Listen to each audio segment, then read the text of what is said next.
I teach violin full-time, but I don't always practice full-time. Therefore, my own state of being in shape as a violinist kind of goes up and down. So today I thought I will record myself practicing a little bit and kind of walk you through on how I work on music in my own practice. Hi, I'm Ariadna, and this is Mindful Strings, where I help you transform your violin playing through the principles of the Alexander technique and the Russian School of Violin. I teach one-on-one lessons full-time here in my studio in Boston, Massachusetts, and this is your online resource for studying violin on your own.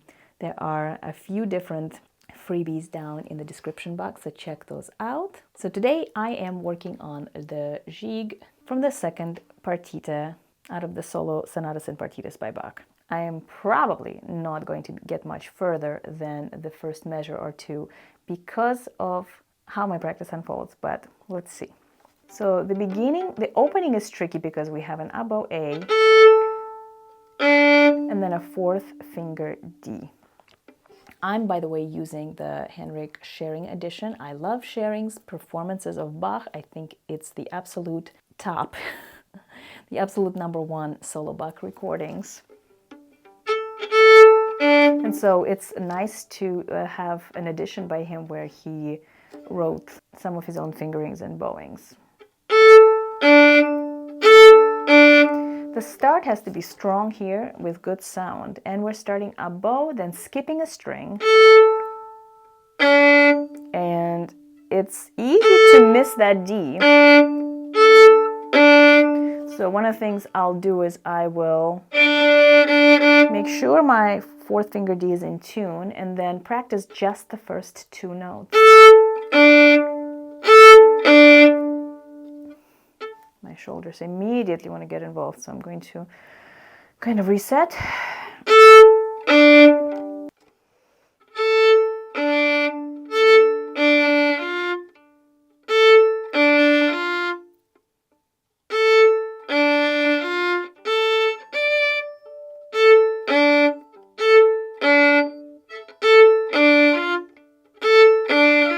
So in this scenario, I want to have my first three notes kind of ready to go. Sometimes I forget about it, and leaving the D to the last minute while I'm already playing the A can be kind of late. So actually, if I prepare the fourth finger D and the second finger F on the D string,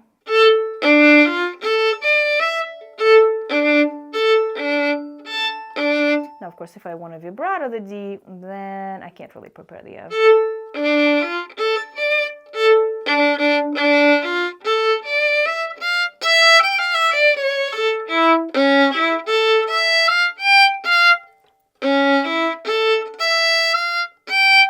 I could hear that I lost the sound I wanted on these last three notes.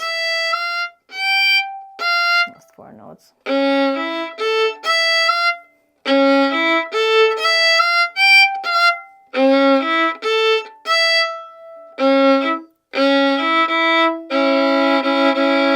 Checking tuning with double stops can be really helpful.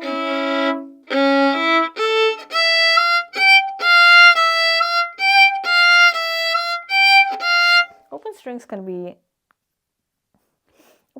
be tricky because they are really bright, and when you're trying to create a certain kind of tone,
because I haven't played in a while. It's been a really rough winter. I was very sick for many weeks. I do feel a little bit more fatigue in my left hand in particular. So I have to take frequent breaks and really make sure I don't tighten up. Because as we know, that creates more problems than solutions.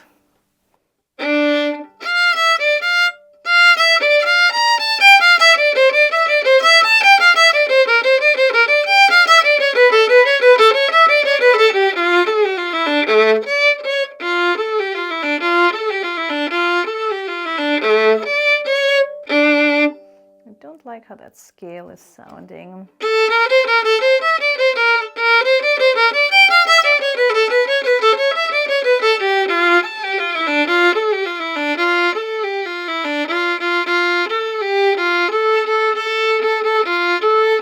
So I can feel here my left shoulder wants to get involved and go up, and from this pivot and staying in that position on the D and G string,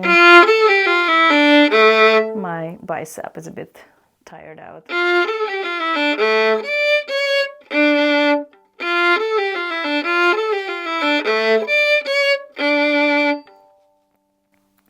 So it's really apparent that I haven't practiced in a long time because my pinky is so tired, and it's gotten much better. I am not collapsing as much. I was able to get the muscle strong enough to maintain mostly a rounded pinky, but I can definitely feel it the more I use it. So easing back into practice is going to mean not trying to go from, 0 to 3 hours a day or anything like that.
That scale is definitely hard. So that whole chunk I just played through, I mean, again, of course we have to break it down, and I can feel that I'm fighting fatigue here.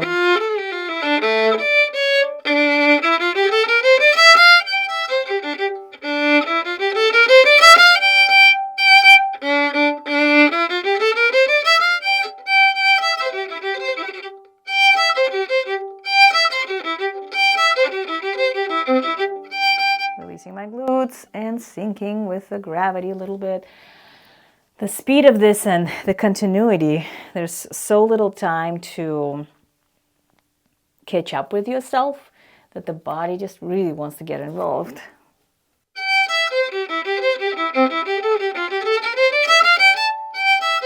You can hear that towards the end of that measure, something gets just crumpled.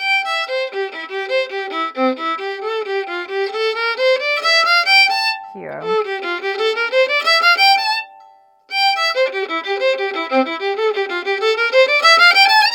And of course I'm leading into that next. It's like the piano.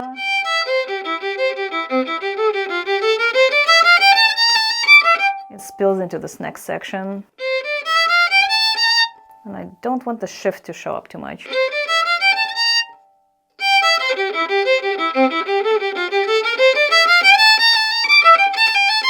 This is tricky. Why is this tricky? Because we've got a pattern, but we're moving and we have no time to move here. We want a very quick, actually silent shift, which is unusual because I always teach shifts to be connected through the middleman note and all that, but this is one of those situations where there's just no time and we don't want to hear it either. It's just not that kind of party.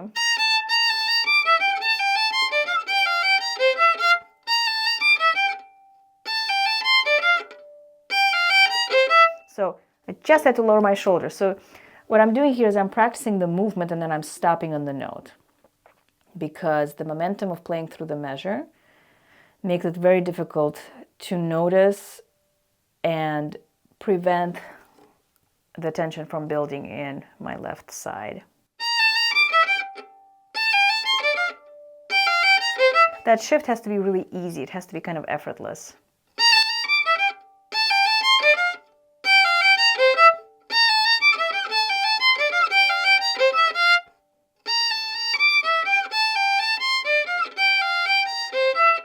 But it has to be fast. So even if I'm slowing down the tempo of the notes, I still want the shift to be fast.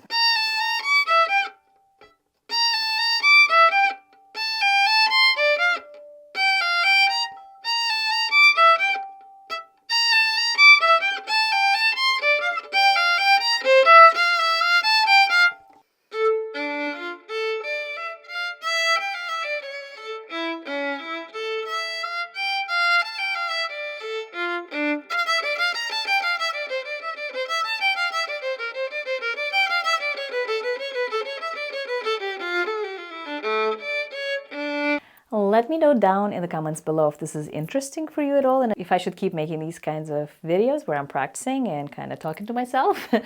Happy mindful practicing, and I'll see you next time.